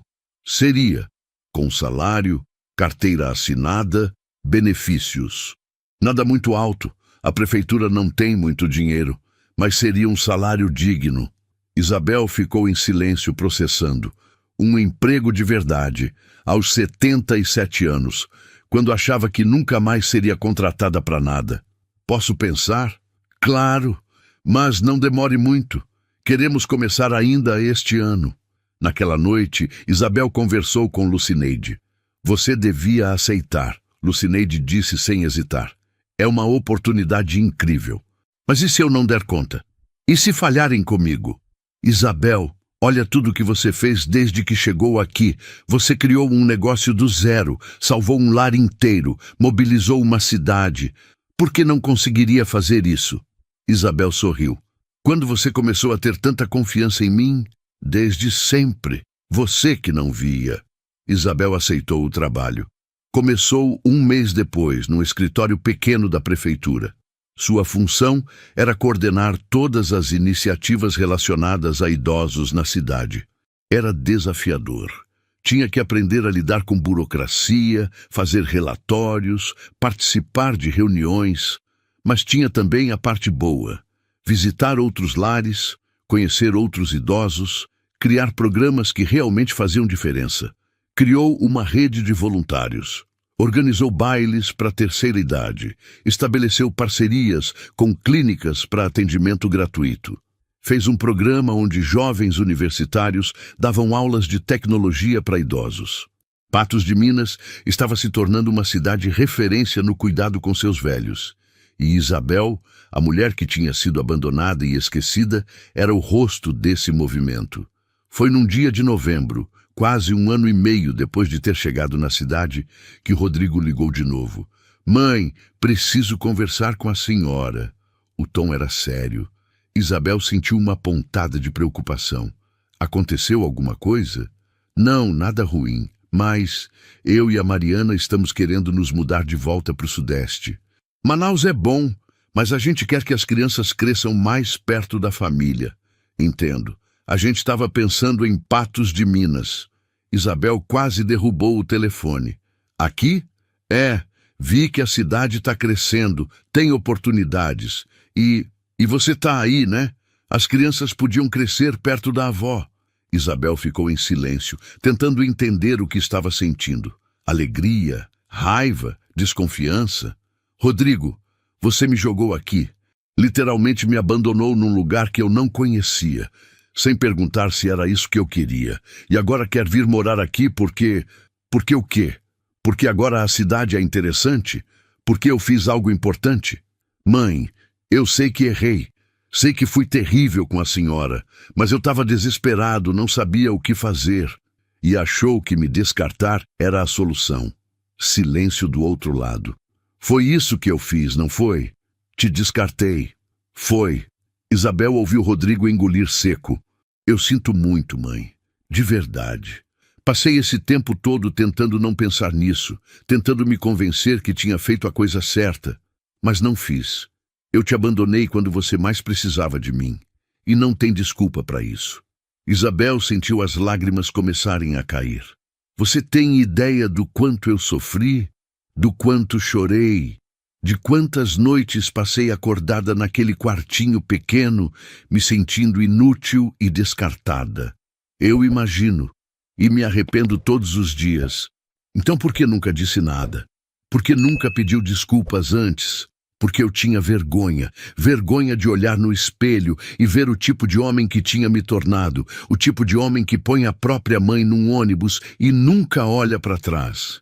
Isabel limpou as lágrimas com as costas da mão. Rodrigo, eu preciso de tempo para processar isso tudo, para pensar. Eu entendo, não vou pressionar, mas queria que soubesse que eu realmente sinto muito. E que, se você deixar, eu quero tentar consertar. Quero ser um filho melhor, um homem melhor. Vou pensar, mas não prometo nada. Não precisa prometer, só me dá uma chance. Quando desligou, Isabel ficou sentada por um longo tempo, olhando para a parede. Sentia tantas coisas ao mesmo tempo que mal conseguia separar uma emoção da outra. Rodrigo tinha pedido desculpas. Finalmente tinha admitido que errou. Isso significava alguma coisa? Mudava alguma coisa? Não sabia. O que sabia é que tinha construído uma vida ali. Uma vida boa. E não ia jogar tudo fora por promessas de um filho que já tinha quebrado sua confiança antes. Se Rodrigo quisesse fazer parte da sua vida de novo, ia ter que provar que merecia. Ia ter que mostrar com ações, não só palavras, que tinha mudado. E até lá, Isabel ia continuar vivendo, trabalhando, fazendo diferença, sendo a Isabel que tinha descoberto ser. O verão chegou trazendo calor intenso para Patos de Minas. Isabel, que já estava completamente adaptada à cidade, continuava sua rotina. O trabalho na prefeitura tomava suas manhãs. As tardes eram divididas entre visitas ao Lar São Vicente e o grupo de artesanato, que agora tinha se transformado num pequeno negócio coletivo. Lucineide e Isabel tinham desenvolvido uma amizade genuína. Não eram apenas duas pessoas dividindo uma casa, mas companheiras que se apoiavam mutuamente. "Sabe o que eu penso às vezes?" Lucineide disse numa noite enquanto tomavam café na varanda. "Que você chegou aqui como uma hóspede temporária e agora eu não consigo imaginar essa casa sem você." "Eu também não consigo imaginar estar em outro lugar", Isabel admitiu. "É engraçado como a vida leva a gente para onde precisa estar, mesmo quando a gente não quer ir." "Você ainda sente raiva do Rodrigo?" Isabel pensou na pergunta. Menos do que sentia.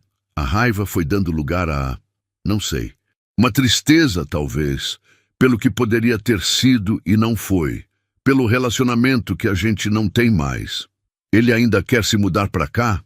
"Diz que sim. Ligou semana passada dizendo que está procurando emprego na região, que quer tentar reconstruir nossa relação." "E você acredita?" "Quero acreditar, mas é difícil esquecer o que ele fez." 3 semanas depois, Rodrigo ligou novamente. "Mãe, consegui um emprego em Uberlândia. Fica a 2 horas de Patos de Minas. A gente vai se mudar mês que vem." Isabel sentiu o coração acelerar. "Tão rápido? É uma boa oportunidade e eu quero que as crianças te conheçam de verdade, não só por telefone." "Tá bom. Posso ir aí antes?"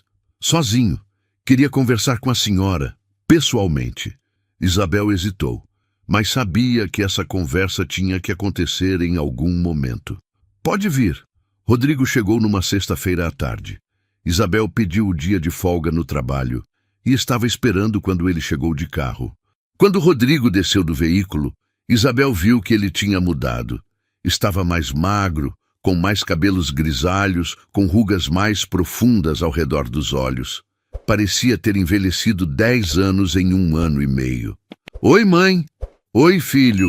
Ficaram parados, sem saber como se cumprimentar. Finalmente, Rodrigo deu o primeiro passo e abraçou Isabel. Foi um abraço hesitante, quase tímido. "A casa da Lucineide é aqui?" Rodrigo olhou ao redor. "É, quer entrar?" "Na verdade, eu pensei, podíamos conversar em algum lugar. Talvez um café na cidade." Isabel concordou. Foram até a cidade no carro de Rodrigo. O caminho foi feito em silêncio, apenas o rádio tocando baixinho. Sentaram-se numa cafeteria simples perto da praça. Pediram café e bolo. Rodrigo mexia no açúcar compulsivamente, sem olhar para a mãe. Eu não sei por onde começar, ele disse finalmente. Pelo começo, talvez. Rodrigo respirou fundo. Quando eu vendi a casa da senhora, eu tava num lugar muito escuro, mãe. Tinha perdido o emprego, estava afundado em dívidas, o apartamento ia ser retomado. E eu tinha uma esposa grávida e um filho pequeno dependendo de mim. Isabel ouviu em silêncio. Eu entrei em pânico, total. E quando a oportunidade em Manaus apareceu, parecia a única saída. Mas para ir, eu precisava de dinheiro, muito dinheiro. E a casa estava no seu nome. E eu me convenci que era a única solução, que a senhora ia se adaptar, ia ficar bem, que a Lucineide ia cuidar bem da senhora. Mas você não perguntou se era isso que eu queria. Não, porque eu sabia que se perguntasse, a senhora ia dizer não. E eu não podia ouvir não, então eu simplesmente decidi por você. Rodrigo finalmente olhou para Isabel. Eu te tirei tudo, mãe. Sua casa, sua cidade, seus amigos, sua vida. E joguei a senhora num lugar desconhecido. Fiz você se sentir descartada, inútil. E o pior é que eu sabia que estava fazendo isso. Sabia e fiz mesmo assim. Isabel sentiu as lágrimas começarem a descer. Por que, Rodrigo? Eu nunca te neguei nada. Sempre te apoiei. Sempre estive do seu lado. Eu sei. E talvez tenha sido justamente por isso. Porque você sempre esteve lá. Eu achei que sempre estaria. Que não importava o que eu fizesse, você ia entender, ia perdoar. Eu te dei como garantida, mãe. E isso foi cruel. Rodrigo também estava chorando agora. Eu passei esse tempo todo tentando me convencer que tinha feito a coisa certa. Mas toda vez que eu olhava para o espelho, eu via um covarde. Um homem que tinha abandonado a própria mãe para salvar a própria pele. E eu comecei a me odiar por isso. E agora? Por que agora? Porque eu vi a reportagem sobre você. Vi o que você construiu aqui. Vi que você não precisou de mim para ser incrível, para fazer diferença no mundo. E percebi que eu tinha perdido a chance de estar ao seu lado, de te apoiar do jeito que você sempre me apoiou. Rodrigo pegou as mãos de Isabel sobre a mesa. Eu não espero que você me perdoe, mãe. Não espero que a gente volte a ser o que era. Mas eu quero tentar. Quero te mostrar que eu mudei, que eu aprendi, que eu posso ser o filho que você merece. Isabel olhou para os olhos do filho. Viu sinceridade ali. Mas também viu a cicatriz do que tinha acontecido. Uma cicatriz que talvez nunca sarasse completamente. Rodrigo, Eu não sei se consigo simplesmente esquecer o que você fez. Cada vez que olho para você, lembro daquela manhã no terminal. Lembro de como me senti pequena, descartada, invisível. Eu sei. Mas ao mesmo tempo você é meu filho, e uma parte de mim quer acreditar que as pessoas podem mudar, que você pode mudar. Eu posso, eu vou. Isabel retirou suas mãos gentilmente. Então me mostre, não com palavras, mas com ações. Se você realmente mudou, eu vou ver com o tempo. E talvez, eventualmente, a gente consiga reconstruir alguma coisa. Você me dá essa chance? Dou, mas devagar, Rodrigo. Um passo de cada vez. E sem garantias. É tudo que eu peço. Terminaram o café conversando sobre coisas mais leves. Sobre a Laura, que já estava andando. Sobre o Gabriel, que tinha começado na escola. Sobre Mariana, que estava empolgada com a mudança. Quando Rodrigo foi embora, prometeu voltar assim que se mudassem para a região. Isabel voltou para a casa de Lucineide pensativa. Sentou-se na varanda, observando o pôr do sol. Como foi? Lucineide perguntou, saindo de dentro da casa. Difícil, mas necessário. Você acha que ele mudou? Não sei. O tempo vai dizer. E você? Mudou o que sente por ele? Isabel pensou por um longo momento. Ainda amo ele. É meu filho, isso não muda, mas a confiança vai demorar para voltar. Se voltar, é justo. Isabel olhou para Lucineide. Obrigada. Por quê? Por me acolher quando eu não tinha ninguém, por se tornar uma amiga, por me ajudar a me encontrar de novo. Lucineide sorriu. Você que me agradece? Isabel, você transformou minha vida também. Essa casa estava vazia, sem vida. Agora tem risada, tem movimento, tem propósito. Eu que deveria agradecer. As duas mulheres ficaram ali, na varanda, vendo a noite chegar sobre Patos de Minas. Isabel pensou em tudo que tinha passado. A dor da traição, o desespero da solidão, a luta para reconstruir e, finalmente, a paz de quem tinha encontrado seu lugar no mundo. Não era o lugar que tinha planejado, não era a vida que tinha imaginado, mas era sua e era boa. 6 meses se passaram desde a conversa de Isabel com Rodrigo. Ele havia cumprido sua palavra e se mudado para Uberlândia com a família. Visitava Isabel a cada 2 semanas, sempre trazendo as crianças. No começo, os encontros eram tensos. Isabel não sabia como agir e Rodrigo tentava compensar anos de ausência com atenção excessiva, mas aos poucos foram encontrando um novo equilíbrio. A pequena Laura, com seus 2 anos, tinha se apegado imediatamente à avó. Gabriel, já com 6, era mais reservado, mas também estava começando a se abrir. Mariana sempre vinha junto e, numa das visitas, puxou Isabel para um canto. Dona Isabel, eu preciso pedir desculpas. Por quê? Por não ter feito mais, por não ter impedido o Rodrigo de fazer o que fez. Eu tentei conversar com ele na época, mas não insisti o suficiente. Deveria ter brigado mais, deveria ter... Isabel segurou as mãos da nora. Mariana, você estava grávida, com um filho pequeno, com um marido em crise. Não era sua responsabilidade me salvar. Mas eu me sinto culpada mesmo assim. Então, use essa culpa para algo produtivo. Ajude o Rodrigo a ser um homem melhor. Crie seus filhos para serem pessoas que nunca fariam o que o pai fez. Mariana concordou, emocionada. O trabalho de Isabel na prefeitura estava indo excepcionalmente bem. O programa de valorização do idoso tinha se expandido. Agora atendiam não só Patos de Minas, mas também cidades vizinhas. Isabel tinha virado uma referência regional. Foi convidada para dar palestras, participar de conferências, compartilhar sua experiência. Ela, que há 2 anos achava que não servia mais para nada, agora era ouvida por centenas de pessoas. Num sábado de manhã, Isabel estava na feira como de costume quando viu um rosto familiar se aproximando. Demorou um momento para reconhecer. Era Célia, sua amiga de São Paulo. Célia! Isabel gritou, abandonando a barraquinha e correndo para abraçar a amiga. Surprise! Célia estava sorrindo de orelha a orelha. Achei que era hora de ver com meus próprios olhos essa nova vida sua. Mas como? O Rodrigo me ligou. Me contou que vocês estavam se reconciliando e sugeriu que eu viesse visitar. Pagou até a passagem. Isabel sentiu os olhos marejarem. Rodrigo tinha feito isso? Célia ficou 1 semana. Isabel mostrou tudo. A fazenda, o Lar São Vicente, o escritório na prefeitura, a cidade. Apresentou suas novas amigas, seus projetos, sua vida. Estou impressionada. Célia disse numa noite enquanto tomavam vinho na varanda de Lucineide. Você não só sobreviveu, você prosperou. Não foi fácil. Imagino. Mas olha você agora. Trabalhando, fazendo diferença, sendo admirada.